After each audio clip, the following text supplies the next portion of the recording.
sallallahu Muhammad sallallahu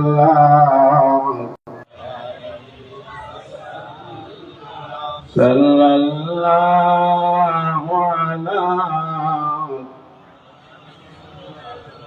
sallallahu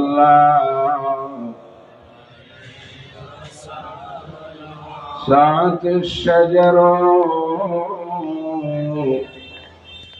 نطق الحجر شق القمر بشارته صلى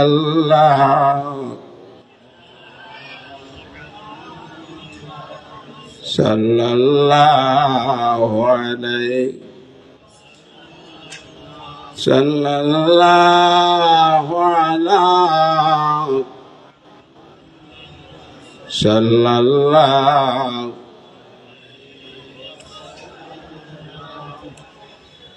মুআজ্জাজ মুহতারাম Wajibul এহতারাম আমির Hezbollah শর্ষিনা শরীফের হযরত পীর সাহেব হুজুর কিবলা মাদ্দাজাল্লাহুল আলী, উপস্থিত বাংলাদেশ জমিয়তে হিজবুল্লাহ সিনিয়র নায়েবে আমির বাহারে শরিয়ত মরহুম হযরত পীর সাহেব হুজুর কিবলার ছোট সাহেবজাদা আলহাজ হযরত মাওলানা শাহ আবু বকর মোহাম্মদ সালে নেসারুল্লাহ আমাদের ছোট হুজুর কিবলা মাদ্দাজাল্লাহুল আলী, আপনাদের সকলেরই পরিচিত মরহুম হুজুর কিবলার মেজহ জামাতা কুমিল্লা জেলা জমিয়তে হিজবুল্লাহর মহতারাম সভাপতি প্রখ্যাত আলেমে দ্বীন ডক্টর হাফেজ মাওলানা রুহুল আমিন সাহেব মেজদুল্লাহ ভাই, জমিয়তে হিজবুল্লাহ, যুব হিজবুল্লাহ, ছাত্র হিজবুল্লাহ, আইএমএ হিজবুল্লাহ, সম্মানিত নেতৃবৃন্দ, বিজ্ঞ হাজারাত ওলামায়ে কেরাম, অত্র প্রতিষ্ঠানের সম্মানিত আসাতাজায়ে কেরাম, কমিটির দায়িত্বশীল ভাইরা, ছাত্র বন্ধুরা, যুবক ভাইরা, আল্লাহ পাকের দরবারে অসংখ্য অগণিত শুকর আদায় করছি যে মহান রব্বে করিম আজকে ঐতিহাসিক কোটবাড়ি খানকায় সালেহিয়া এই দিনিয়া কমপ্লেক্সে আমাদের বর্তমান সেরতাজ হুজুর কিবলার শুভাগমনে এই নুরানি জলসায় আমরা হাজির হওয়ার সুযোগ পেয়েছি। বাবাজিরা খুশি হয়েছেন না বেজার হয়েছেন? একটু আমার দিকে তাকান না, খুশি হয়েছেন না বেজার হয়েছেন? জবান খুলে বলেন আলহামদুলিল্লাহ। আর একটা আওয়াজ দিয়ে বলেন না আলহামদুলিল্লাহ। বাবাজি, আমরা সময় মতো এশার নামাজ পড়ব, সুতরাং আমাদের হাতে সময় একেবারে কম, ভূমিকা বলার কোনো সুযোগ নাই। আমি একেবারে সংক্ষেপ, হুজুর নির্দেশ করছেন দু একটি কথা। আমরা এখন থেকে কিয়ামত কখন সংগঠিত হবে এটা কি দুনিয়ার কোনো মানুষ জানে? আপনারা কি জানেন? কিয়ামতের বড় 10টি আলামত, এর একটা আলামত এখনো প্রকাশ পায় নাই। প্রথম নাম্বার আলামত হযরত ইমাম মেহেদী আলাইহিস সালামের আবির্ভাব হবে। এরপরে পর্যায়ক্রমে 10টি আলামত আসবে। ঈসা আলাইহিস সালাম আসবেন, দাজ্জাল আসবে, ইয়াজুজ মাজুজ আসবে, দাব্বাতুল আরদ আসবে। এই পর্যায়ক্রমে আস্তে আস্তে আস্তে আস্তে আস্তে আস্তে এক সময় ইসরাফিল সিংহার ভিতরে কি অনুফিকা ফিস সূর ফাইজা হুম মিনাল আজদাস ইলা রাব্বিহিম ইয়ানসিলুন। ইসরাফিল সিংহায় ফুৎকার দিবে, কিয়ামত সংগঠিত হয়ে যাবে। তা আজকে আমরা যারা আসি, আল্লাহ রসুলের 1500 বছর পরে যারা আমরা আজকে সমাজে আসি, আর আল্লাহর নবীর যুগের কাছাকাছি যে সমস্ত মানুষ আসিল, দিনদারি, তাকওয়া, পরহেজগারি, আমাদের ভিতরে বেশি না নবীর যুগের কাছে যারা ছিল তাদের ভিতরে বেশি ছিল? কি ভাই, দিনদারি, তাকওয়া, পরহেজগারি, আল্লাহর ভয়, এটিকে আমাদের ভিতরে বেশি না নবীর যুগের কাছাকাছি যারা দুনিয়ায় ছিল তাদের ভিতরে বেশি ছিল? কি তাদের যুগে বেশি ছিল না? কিয়ামত যত কাছে চলে আসবে, কিয়ামতের দিকে আমরা যত আগাইতে থাকব, মানুষের ভিতর থেকে দিনদারি, তাকওয়া, পরহেজগারি তত কমবে না বাড়বে? কি ভাই বলেন না, কে কমবে না বাড়বে? যত কিয়ামত কাছে আসবে তত পরহেজগারি কমে যাবে, তাকওয়া কমে যাবে, দিনদারি কমে যাবে। রসুল পাকের নিকটবর্তী যারা, তাদের ভিতরে ছিল দিনদারি, তাদের ভিতরে ছিল তাকওয়া, তাদের ভিতরে ছিল পরহেজগারি, তাদের ভিতরে ছিল আল্লাহওয়ালা পরিবেশ। বলেন কথা সত্য কিনা? যারা বলেন কথা সত্য কিনা? কিয়ামত যত কাছে আসবে, তাকওয়া, পরহেজগারি, দিনদারি তত কমবে না বাড়বে? বলেন না, কমবে না বাড়বে? এই বাবাজি আমার দিকে চান না, দিন যত যাচ্ছে আল্লাহর ভয় তত কমতেছে না বাড়তেছে? তার মানে নবীর যুগের কাছে যারা ছিল ওনরা আমাদের তুলনায় কি ছিল, ভালো ছিল না খারাপ ছিল? বললেন না সকলে? কাছের মানুষ যারা, মনে করেন ইসরাফিল সিংহায় ফুৎকার দিয়ে দিছে, কিয়ামত হয়ে গেছে, আল্লাহ রসুল উঠবেন হাসরের ময়দানে কোনখান থেকে?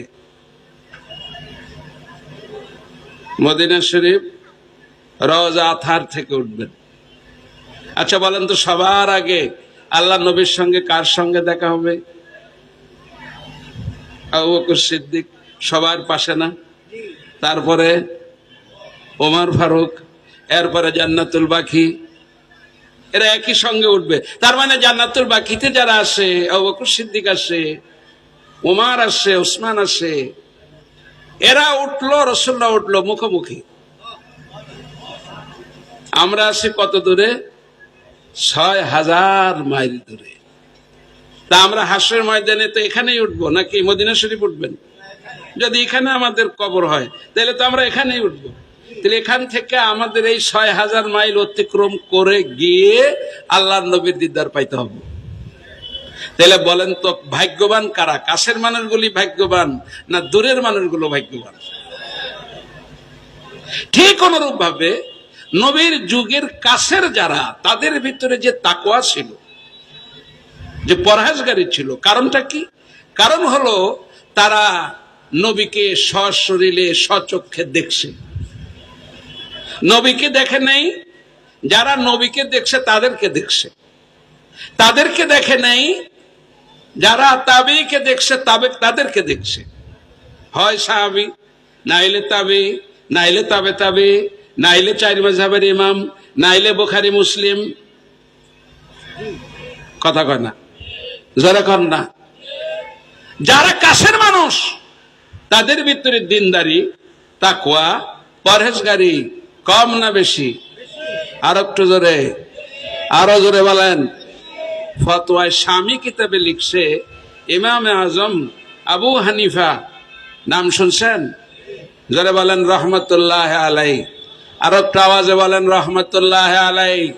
এই ছাত্ররা, ইমামে আজম আবু হানিফা মাযহাবের ইমাম, আমাদের ইমাম, বিশ্ব ইমাম, সেরা ইমাম, ইমামে আজম আবু হানিফা রহমতুল্লাহ আলাইহি শামী কিতাবে লিখছে যে উনি 15 বছর বয়স থেকে হজ করা শুরু করছে।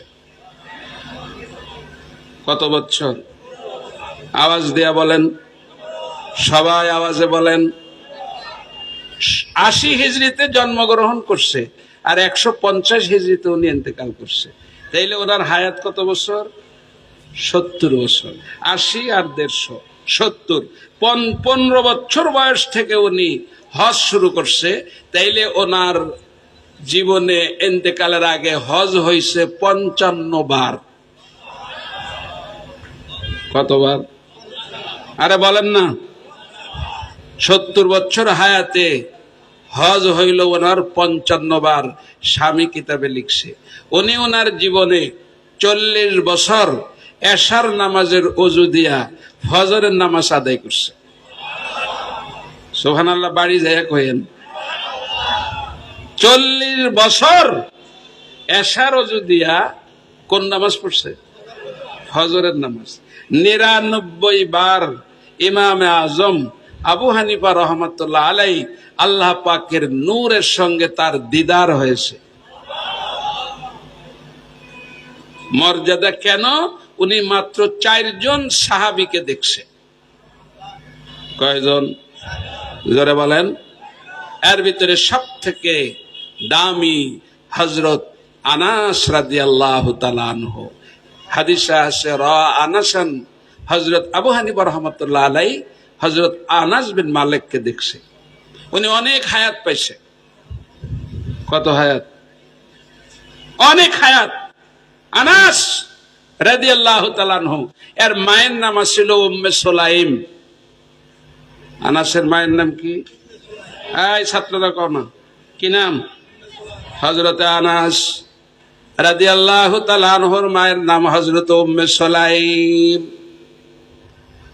হযরত আনাসের বয়স যখন 27 বছর, হাদিস শরীফ লিখছে হযরত উম্মে সুলাইম শিশু বাচ্চা হযরত আনাসকে নবীর দরবারে নিয়ে হাজির করছি। ইয়া রাসূলুল্লাহ, এই শিশু বাচ্চা আমি পেটে রাখছি 10 মাস 10 দিন আমি বোঝা বইছি। দুনিয়ায় যেদিন আসছিল সেদিন আমার কলিজায় লাথি মারছে, আমি কষ্ট ভোগ করছি। আমার বাচ্চার খেদমত আমি নিতে চাই না, আমার বাচ্চার উপার্জন আমি ভোগ করতে চাই না। যেদিন আল্লাহ আমাকে পুত্র সন্তান দান করছে, আমি উম্মে সুলাইম ওই দিন মনে মনে খেয়াল করছি এই পুত্র সন্তানটাকে আমি খাদেমে রাসূল হিসেবে আল্লাহর নবীর দরবারে ওয়াকফ করে দিব। এটা আমি পেটে রাখছি ঠিক, কিন্তু এর খেদমত আমি নিতে চাই না। কথা বুঝেননি? ইয়া রাসূলুল্লাহ, আমার ছেলেকে খাদেমে রাসূল বানাইতে চাই, আমার ছেলেকে আল্লাহর নবীর নূরানী চেহারার সামনে গড়াইতে চাই। সুবহানাল্লাহ। আমার সন্তানকে নবীর নজরে নজরে রাখতে চাই। আপনি একটু কবুল করেন, আপনার দরবারে ওয়াকফ করলাম, আপনার খাদেম বানায়া দিলাম। আশা হুশিয়ারে লিখছে 10 জন নবীর খাদেম, তার ভিতরে একজন খাদেম হইল হযরতে আনাস। 2 নম্বর হযরতে বেলাল হাবশী, 3 নম্বর হযরত আব্দুল্লাহ ইবনে মাসউদ রাইসুল ফুকাহা, যাকে তিরমিজিতে সাহেবুন নালে ওয়া সিওয়াক বলছে। রাসূল পাকের জুতা মুবারক আর রাসূল পাকের মেসওয়াক মুবারক, এই দুইটা বহন করার জন্য একজন খাদেম হযরত আব্দুল্লাহ ইবনে মাসউদ রাদিয়াল্লাহু তাআলা আনহু। সাহেবুন নালে ওয়া সিওয়াক আব্দুল্লাহ ইবনে মাসউদকে বলা হয়তো উনি জুতা আর মেসওয়াক বহন করতেন। উনি সাহাবীদের ভিতরে সবথেকে বড় ফকিহ ছিলেন। আমাদের ইমাম আবু হানিফা আব্দুল্লাহ ইবনে মাসউদের মাসলাকটা গ্রহণ করছেন, উলামায়ে কেরাম জানেন। বাবাজি, হযরত আনাস 10 বছর নবীর দরবারে খেদমত করছে। হুজুরের খানা দানা আনা নেওয়া করতেন, আল্লাহ নবীর ঘর গোছাইতেন, আল্লাহ নবীর নজরে নজরে থাকতেন, আল্লাহ নবীর চোখের আড়ালে যাইতেন না। 27 বছর আর 10 বছর, 18-20 বছর বয়স। রাসূলুল্লাহ ডাক দেয়া কয়, আনাস তোমার খেদমতের বয়স কত? আনাস ডাক দেয়া কয়, হুজুর কয় বছর? রাসূলুল্লাহ বলে, আনাস তুমি এখন একটু সংসার করো, সারা জীবন কাটাইয়া দিলে চলবে না, নিজের মা বাবার একটু খেদমত দরকার আছে। তোমাকে আমি একটু রুখসত দিলাম, তোমারে খেয়ার দিলাম, আমার দরবারও থাকতে পারো, আবার সময়ও দিতে পারো। এই 10 বছর খেদমত করছো, আমি এত খুশি হয়েছি আনাস। আমার কাছে চাও তো দেখি, কি চাইতে পারো তুমি আমার কাছে চাও, আমি তোমারে দেয়া দিব। দেওয়ার মালিক কি রাসূল না আল্লাহ? এই তো এইখানেই তো খেলা। রাসূলুল্লাহ দিতে পারে। সুবহানাল্লাহ কোন, আর একটু জোরে কর না সুবহানাল্লাহ। বলেন তো শরীয়ত প্রণয়নকারীকে? শরীয়ত প্রণয়নকারী নবী মুহাম্মদুর রাসূলুল্লাহ সাল্লাল্লাহু আলাইহি ওয়াসাল্লাম। আল্লাহ নবী যেটাকে হালাল বলছেন, কোটি কোটি মানুষের জন্য বিষয়টা হালাল। আল্লাহ নবী যেটাকে না বলছেন, কোটি কোটি মানুষের জন্য ওই বিষয়টা হারাম। ঠিক কিনা? শরীয়ত ওনার হাতের ভিতরে, উনি ইচ্ছা করলে কাউকে কমাইতে পারতেন, বাড়াইতে পারতেন। এই যে কোরবানি আসতেছে না, কোরবানির হুকুম হয়ে গেছে, ইমাম সাল্লাম ইসমাইলকে কোরবানি করছে, এইটার সুন্নাত হয়ে রাসূল আইন পাশ করছে, কোরবানির সময় কি করতে হবে? এটা ভাগ করবা, ভাগ কইরা 3 ভাগ কইরা 1 ভাগ রাখবা, খাইবা, আর 1 ভাগ আত্মীয়কে দিবা। রাসূল ঈদের নামাজ পড়তেন মসজিদে গামামা, মদিনার মসজিদের পাশে একটা কালো মসজিদ আছে, হাজী সাহেবরা চিনেন। এই মসজিদে গামামার এখানে রাসূল ঈদের জামাত পড়তেন। ঈদের দিন সব নতুন জামা কাপড় পইরা হাজির। এক সাহাবী সে খুশি মনে নতুন জামা কাপড় পইরা আয়েশা হুজুরের সামনের কাতারে দাঁড়াকা, হুজুর আপনি নির্দেশ যা করছেন আমি কাজ ফাইসলা করছি, সব ঠিকঠাক করছি হুজুর, একবার জবটব কইরা ভাগযোগ কইরা সবাইরে দিয়ে দিছি। কি সুবহানাল্লাহ কর। নামাজে না মাত্র আসছে, আয়েশা কি কয়? তার মানে নামাজের আগে কি করছে? রাসূলুল্লাহ কয়, আপনি না কোরবানি করতে বলছেন? বলে, হ্যাঁ বলছি তো। কয়, আমি কইরা লাইছি, ভাগ কইরা ভালাইছি, 3 ভাগ কইরা ভালাইছি। 1 ভাগ বিবিরে দিছি, আর 1 ভাগ আমার আত্মীয়কে পাঠাইছি, আর 1 ভাগ সদকা কইরা দিছি। কোরবানি কইরা গোসল গোসল কইরা আতর গোলাপ লাগাইয়া হুজুর আয়া পড়ছি, আপনি ঈদের নামাজটা পড়াই দেন, যাইয়া গোশত খামু। রাসূলুল্লাহ কয়, হায় হায় তুমি কেমন করলা? এটা কি ঈদের নামাজের আগে না পরে? কথা কয় না, আরে জোরে কর না। রাসূলুল্লাহ বলেন, এইটা তো বাদাস সালাত, কোরবানি তো নামাজের আগে না, পশু জবাই করতে হবে নামাজের পরে। সাহাবী জিহ্বা কামড় দিয়া বলে, হুজুর গো এইটা তো বুঝলাম না, আপনি ভালো করে ব্যাখ্যা দিয়া বোঝান নাই। আমি একটা বকরি রাখছিলাম, এই বকরিটা তো কোরবানি নামাজে আসার আগেও জব দিয়া দিছি। কয় না, তোমার কোরবানি হয় নাই। কোরবানি দেওয়া লাগে কি নামাজে আসার আগে না পরে? কথা কয় না। বাবাজিরা, আগে না পরে? হুজুর এখন কি করব? রাসূলুল্লাহ বলেন, নামাজ পড়ো, নামাজ পড়া বাসায় যাইয়া আর একটা কোরবানি তোমার করা লাগবে। কোরবানি কি হয়েছে? আর একটা। সাহাবী কাঁদতে শুরু করছে, হুজুর প্রথম আইন পাশ করছেন আপনি, এই প্রথম আইনটা ফলো করতে যাইয়া অনেক কষ্ট কইরা একটা বকরি ম্যানেজ কইরা আমার হাতালে আসিল, আমার চারণভূমিতে আসিল, এই একটাই আসে বকরি, আর কোনো বকরি নেই, এটা তো জবর দিয়া ফেলাইছি। এখন আর একটা বকরি কেনার টাকাও নাই, বকরিও নেই। রাসূলুল্লাহ কয়, না কোনো কাম হইতো না, তোমার কি করা লাগবে? নামাজের পরে দেওয়া লাগবে। ওই বুঝেন না, যার উপরে ফরজ হয় নাই, এই যদি একটা কিনে হারায় যাওয়ার পরে যদি পায়, হেলে কোরবানি হের কয়টা দেওয়া লাগে? 2টাই দেওয়া লাগে। মাতবাড়ি করতে গেছো গা, তোমার দোনোটা দেওয়া লাগবে, ঠিক না? এই তো বুঝছেন। সাহাবী ডাক দিয়ে বলে, হুজুর আমার একটা বকরি তো আমি জব করছি, গোশত ভাগ কইরা বন্টন কইরা যার যার যার যার পাওনা আমি বুঝাইয়া দিছি। আল্লাহ রাসূল বলে না হয় নাই, বাদা সালাহ আর একটা কোরবানি তোমার দেওয়া লাগবে। কয় হুজুর টাকা নাই, বকরিও নাই। রাসূলুল্লাহ কয় বাচ্চা টাচ্চা নাই, ছোট বাচ্চা টাচ্চা নাই, বুঝেন? ছোট বকরি নেই। আমাকে বকরি কয় বছর বয়স হওয়া লাগে? না আপনারা কিছু বুঝেন টুঝেন না। বকরি বুঝেননি না? হ্যাঁ বুঝেন না। ছাগল বুঝেননি? ছাগলের বয়স কত হওয়া লাগে? আর গরু ওট হুজুরে কয় যে নাই তো বুঝছি, তা বাচ্চা টাচ্চা নাই। সাহাবী কয় হুজুর 4-5 মাস বয়স হইবে, একটা বকরির বাচ্চা আছে, এর থেকে বড় আর নাই। কয় মাস? 4-5 মাস। এটা দিয়ে কি কোরবানি চলবে? কত বয়স লাগবে? গরু, মোষ, বকরি 1 বছর হওয়া লাগবে। রাসূলুল্লাহ বলে বকরি নাই। সাহাবী বলে না।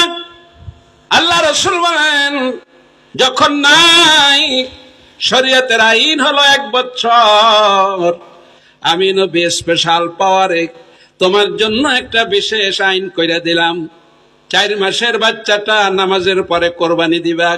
আমি আল্লাহকে বলে দিব রব্বুল আলামিন যেন তোমার 4 বছরের বাচ্চাটা কবুল করে না।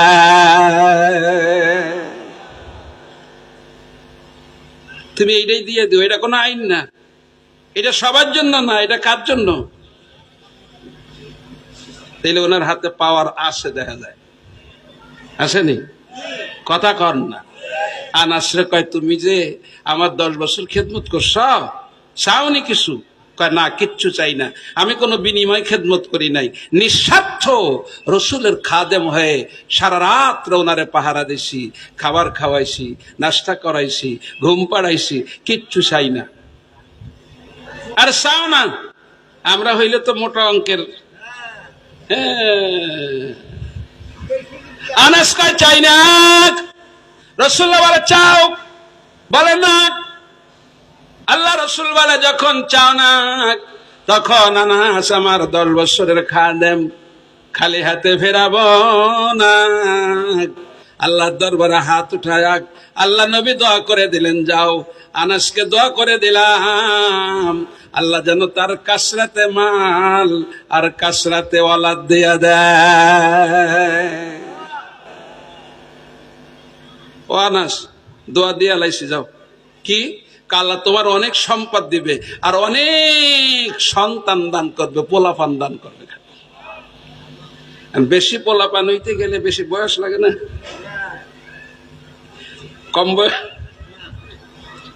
কম বয়সে কি বেশি পোলাপান হয়? বয়স বেশি লাগে না? এই জন্য হায়াত বাড়তে বাড়তে এত হায়াত আবু হানিফা পর্যন্ত দেখছে আনাসে।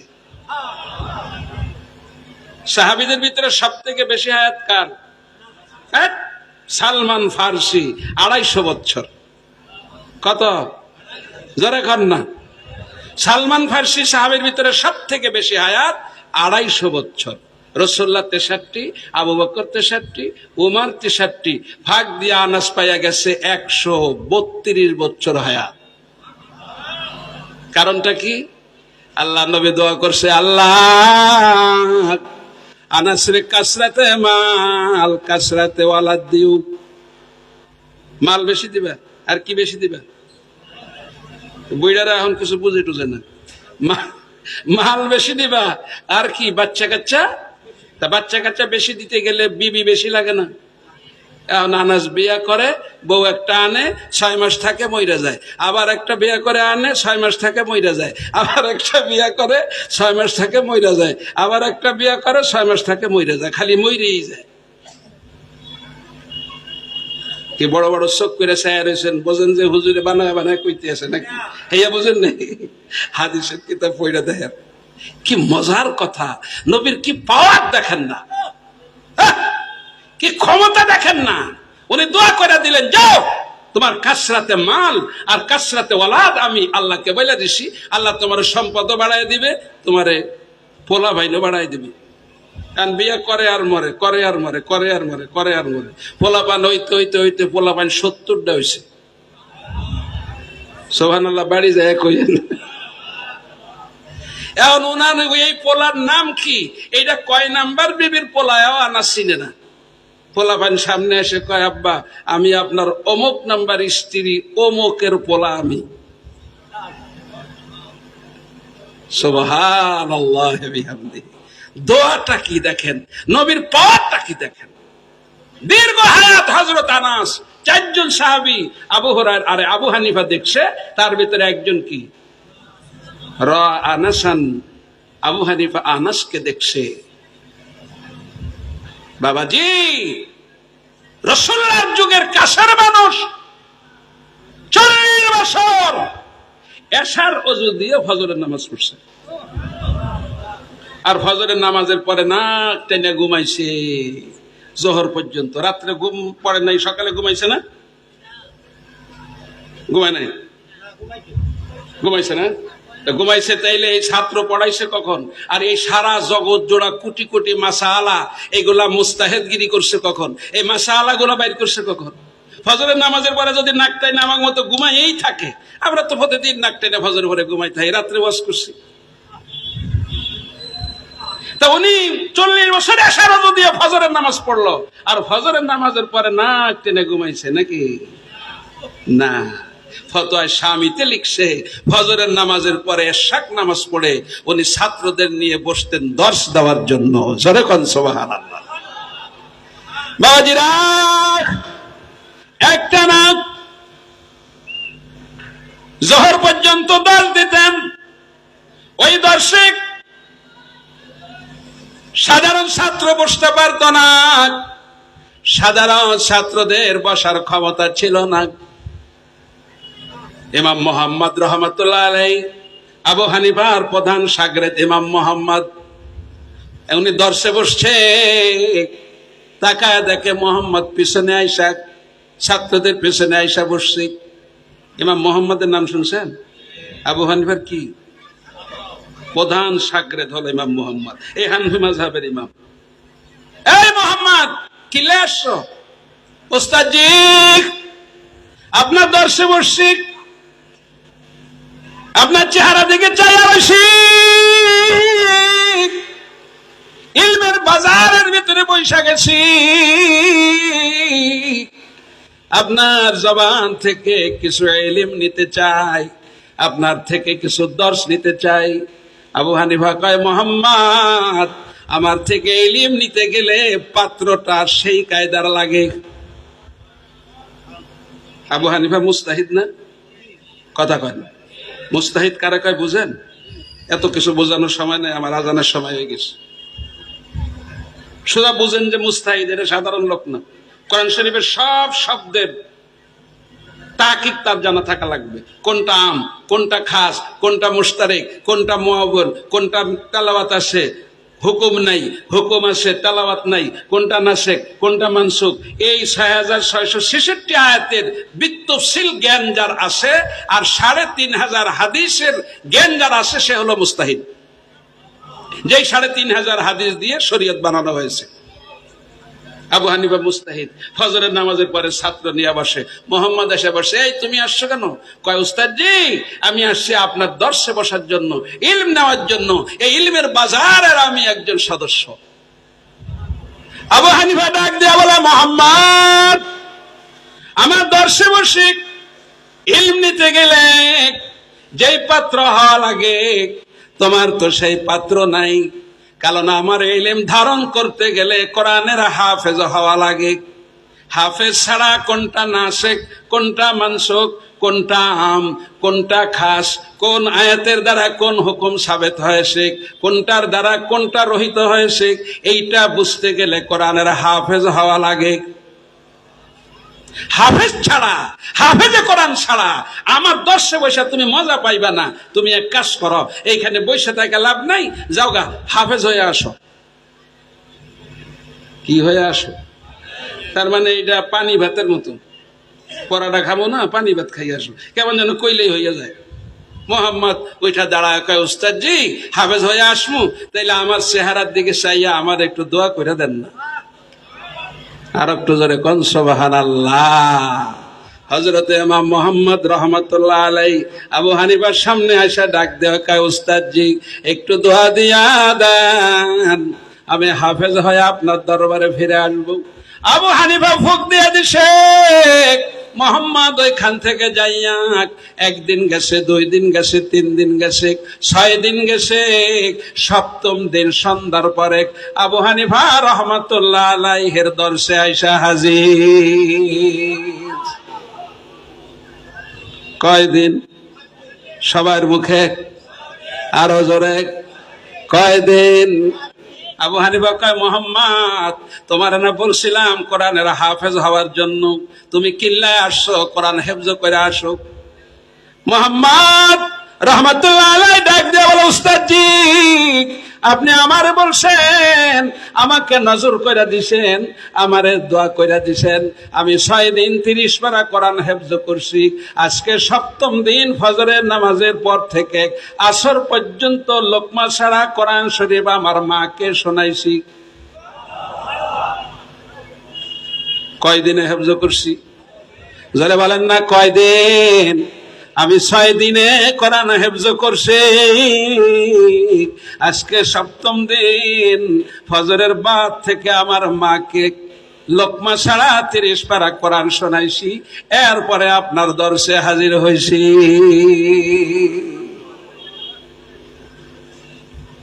40 বছর এশার যদি ফজরের নামাজ পড়লো যেই লোকটি, ফজরের নামাজের পর থেকে জোহরের নামাজ পর্যন্ত ছাত্রদের দর্শ দিল। জগৎ জোড়া মুহাদ্দিস, এত বড় ফকিহ, বাগদাদে খলিফা আল মনসুরের আমলে, রাজতন্ত্র খলিফার আমলে কাজীর দরবার প্রতিষ্ঠা করলো, লক্ষ লক্ষ মাসআলা ইস্তেনবাত করলো। ঘুমায়া থাকলে কি এইগুলা করা যায়? ওনার জীবনী ফতোয়া স্বামীতে লিখছে, জোহরের নামাজের পরে খাওয়া দাওয়া সাইরা একটু কাইলুলা করতেন।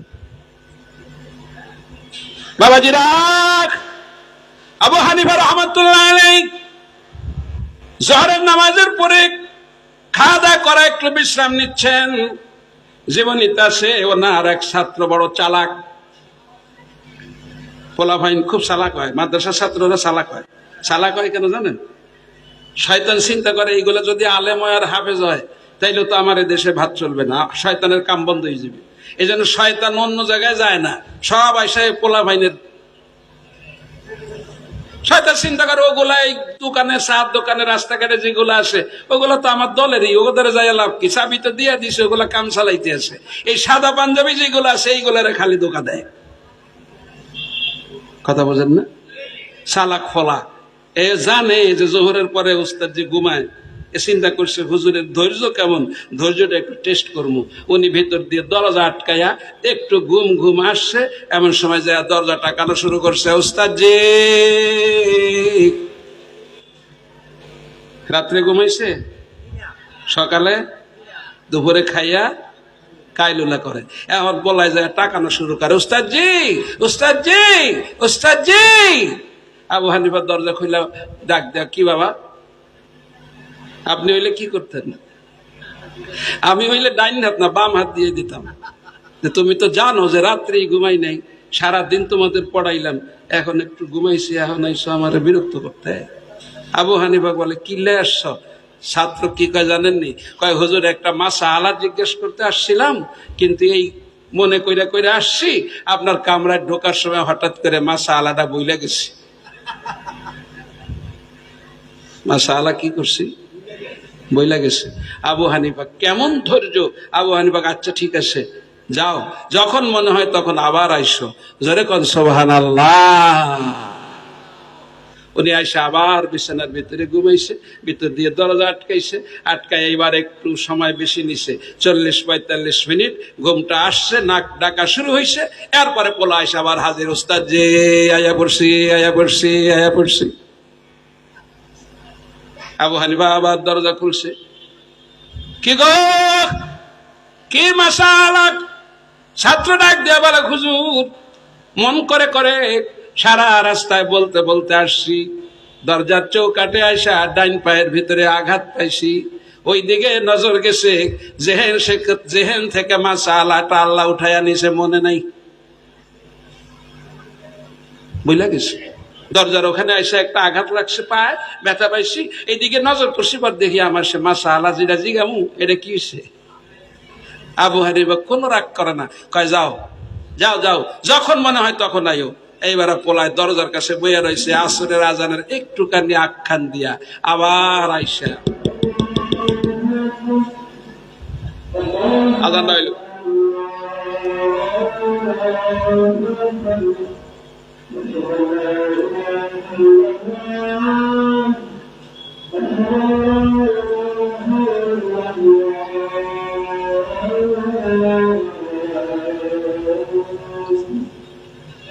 হ্যাঁ, ওইটার না বল, আমরা তো এইখানে নামাজ পড়ব, বসে।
তৃতীয়বার ছাত্র আইসা দরজার ভিতরে টাকাটা শুরু করছে। টাকায়া এখন চিন্তা করে যে পুরা ঘুমটা জমছে, আসরের আজানের একটুখানি আগ দিয়া আইসা। আচ্ছা বলেন তো, বিরক্ত কেমন বিরক্ত লাগে? কল মেজাজটা কি ঠিক আছে? এখন কি ঠিক আছে? আছে, ঠিক আছে। একেবারে ঘুমটা পুরা জমছে, আসরের একটুখানি আগ দিয়ে আইসা টাকাইতে আছে, টাকাইতে আছে। আবু হানিফা রহমতুল্লাহ আলাইহি দরজা খুলে দেখে সেই ছাত্র। কি বাবা, কি লেছ? কয় হুজুর, মনে করছি যে এটা জিগাইতে চাইছি, এবারটা মনে আছে। কয় কি কি প্রশ্ন করবা কও। শান্ত মাথায়, কোনো রাগ নেই, কোনো মেজাজ নাই, কোন রকমের বিরক্তিবোধ নাই। ছাত্র জিজ্ঞেস করে, হুজুর আমরা যে পায়খানা করি, বাথরুম করি, এই পায়খানাটা মিষ্টি না টক?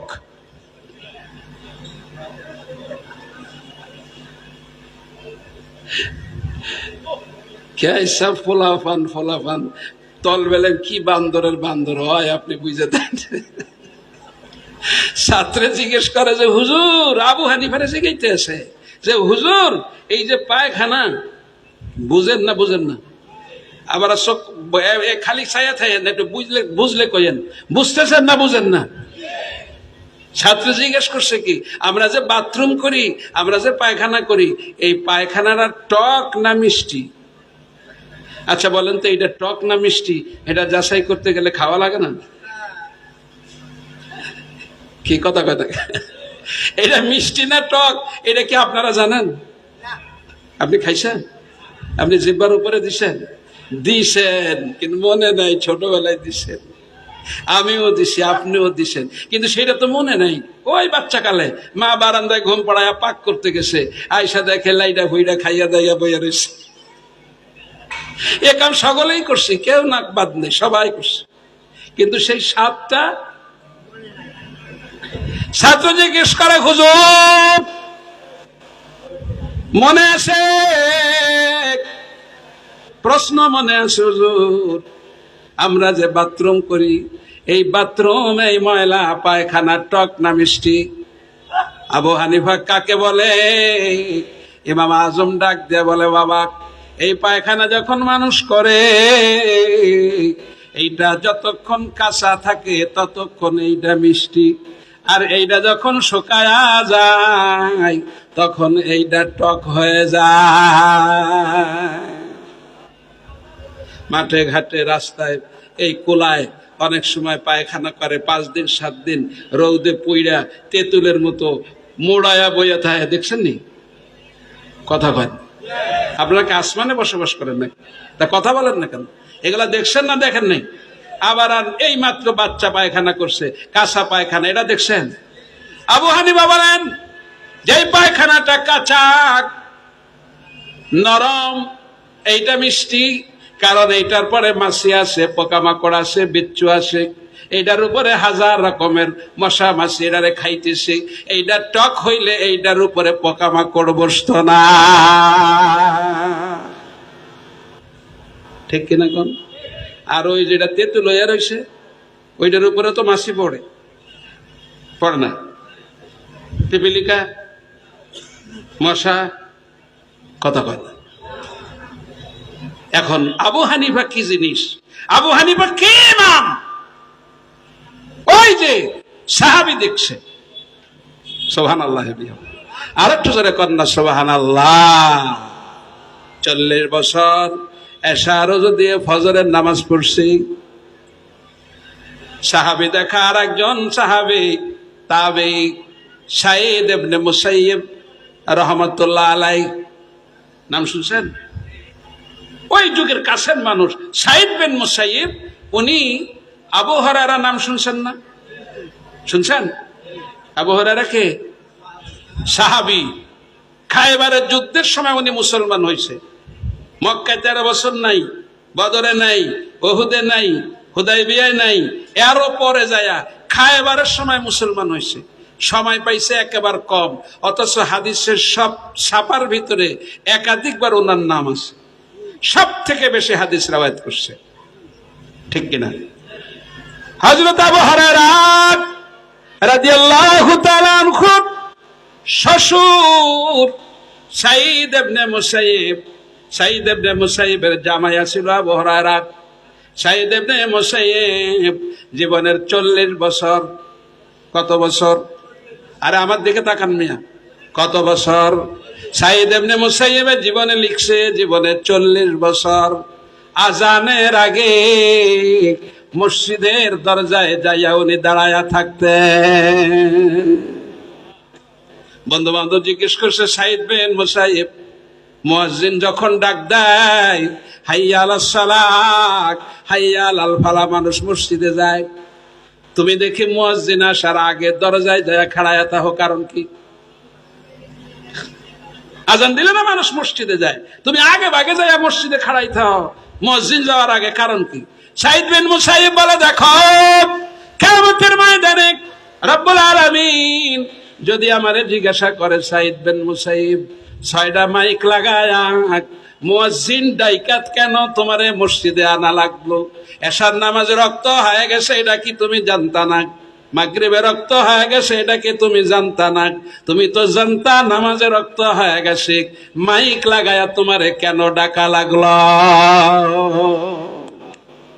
এই মাইক লাগায় কেন ডাকা লাগলো এই কথা জিজ্ঞেলে আমি জবাব দিব কি? এই জন্য আমি আগে আইসা বসে থাকি। জোরে কন্যা সুবহানাল্লাহ। আল্লাহ পাক আমাদের আমল করার তৌফিক দেন, বলেন আমিন।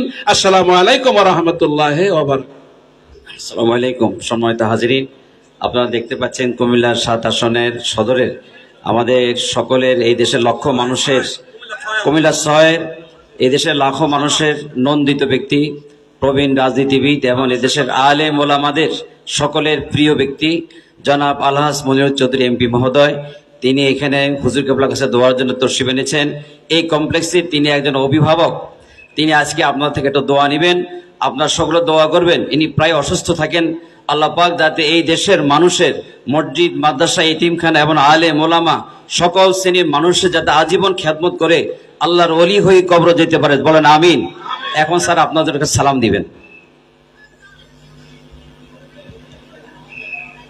প্রিয় হাজিরিন, আসসালামু আলাইকুম। এতক্ষণ হুজুর ভালোই করছিলেন, এখন আমাকে বিপদে ফেলছে। আমি ঘন্টার পর ঘন্টা বক্তৃতা দিতে পারি, কিন্তু 10 মিনিটও ওয়াজ করতে পারি না। এটা আমার জন্য একটা কঠিন পরীক্ষা। একটা মানুষের হাতে অঙ্গার দিলে পরে যে ভাব হয়, আমারও অবস্থা তাই। এখানে আপনারা যা, আমিও তা। ওনারা হুজুর দিনের খাদেম, এটা কথা সত্য। আমাদের এই অঞ্চলের মানুষ বংশানুক্রমে শর্ষিনা, সোনাকান্দা, জোনপুরি, ফুরপুর এদের খাদেম, বংশানুক্রমে। এর কোনো সংজ্ঞা, কোনো ধর্ম, কোনো দল আমাদের এই বিশ্বাস থেকে আমাদের এই অঞ্চলের মানুষকে সরানোর কোনো পথ নাই। আমিও আপনাদেরই একজন, সেই হিসেবে ওনাদেরকে শ্রদ্ধা করি। এখানে আমি কি জানলাম, কত বড় হইলাম, সেটা আমার কাছে কথা নয়। যখন খবর দিয়েছেন আমি খুব ক্লান্ত, সকালে শুরু করছি। আরেকটা মিটিং আছে কুমিল্লার জলসরবদ্ধতা নিয়ে, মিটিংটা আমি দিয়েছি এখান থেকে কালীবাজার ক্রস করে যেয়ে ওখানে বলবো, তারপর এখানে বলবো। কালকে পুলিশ সপ্তাহ, সকালে ওখানে যেতে হবে। এলাকার 2-3 কাজ নিয়ে মিটিং আছে। যতই বলেন বয়স তো হয়ে গেছে, আর কয় মাস পরে 80 বছর হয়ে যাবে। এর মধ্যে এই ইঞ্জিন চালানো তো খুব কঠিন। তো আমার ক্ষমতা নাই, আল্লাহ চালায়। দোয়া করেন। এখানকার তো এখান থেকে 20 বছর আগে যখন এখানে ওনার খানকে করতে চেয়েছিলেন, তখন ওনার আব্বা হুজুর ছিলেন। খবর পেয়েছি, আমি আমার দায়িত্ব পালন করেছি। আপনাদের মতো সময় দিতে পারি না, কিন্তু আপনারা যা করেন এটার খবর রাখি। সুতরাং আমি আপনাদের একজন পীর ভাই।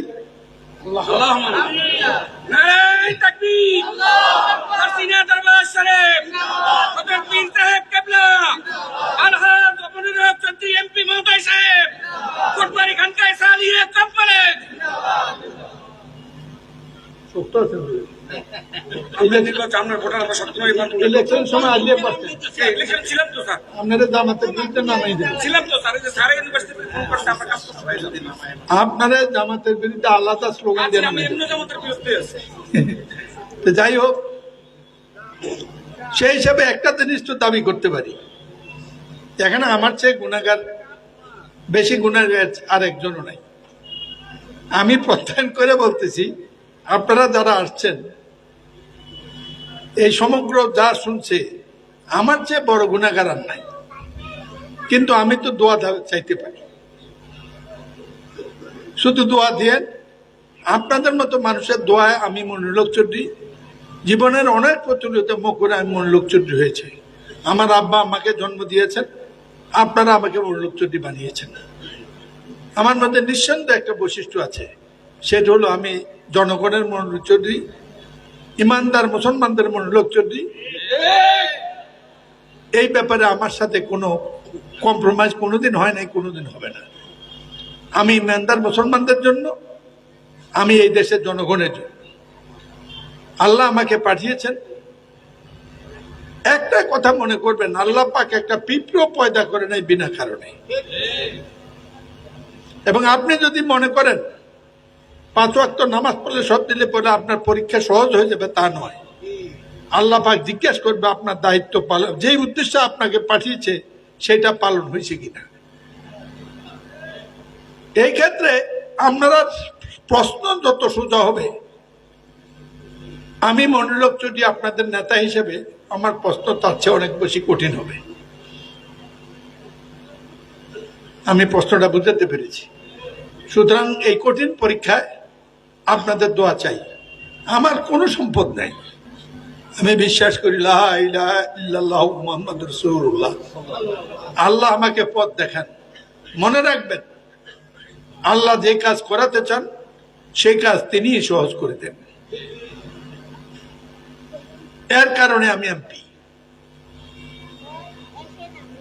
নাইলে এই যুদ্ধে আমার জিতার কথা ছিল না। কারণ আমি আমার এলাকা ছেড়ে নির্বাচন করেছি, বহু করেছে অনেকেই। আল্লাহ চেয়েছেন এমপি, কারণ হলো আপনাদের দোয়া। আমি এই দোয়ার দরখাস্ত করে আপনাদেরকে সালাম জানিয়ে, আমার পীর সাহেব কেবলা, ওনার মরহুম আব্বা যান, মরহুম দাদা যান, যাদেরকে আমার বাবা, আমার দাদা, আমার 14 পুরুষ সম্মান করেছে, ফুরপুরা পীর সাহেব কেবলা, ওনারা বংশানুক্রমে আমার পুরুষ কেবলা। সুতরাং সেই হিসেবে সোনাকান্দা, সরসিনা, জোনপুরি, যাদের কাছে গেলে আমার দরজা সবসময় খোলা। আমি যদি কোনো ভুলও করি মাফ করে দেবেন। আপনাদের ভাই হিসেবে, পীর ভাই হিসেবে আমাকে দোয়া করবেন মৃত্যুর আগ পর্যন্ত। দোয়ার দরখাস্ত রেখে, আর আপনাদের কোনো বিপদ আল্লাহ উদ্ধার করবেন। আপনারা সব ধার্মিক মানুষ, যদি আমরা তো ছাই ফেলতে ভাঙ্গা করলু কোনো সময় কাজে লাগে, নিঃসন্দেহে এসে বলবেন আপনি সরসিনার খাদেন, আপনি ফুরপুরার খাদেন, আপনি সোনাকান্দার খাদেন, আপনি জৈনপুরীর খাদেন। ঠিক আছে, এটাই হোক আমাদের পরিচয়। আল্লাহ কবুল করুক। ভালো থাকেন। আসসালামু আলাইকুম রহমতুল্লাহ। নারায়ে তাকবীর, সরসিনা দরবার শরীফ, আমির আব্দুল পীর সাহেব কেবলা, আল্লাহ তাআলা বড়লোক চৌধুরী এমপি মহোদয় সাহেব জিন্দাবাদ জিন্দাবাদ।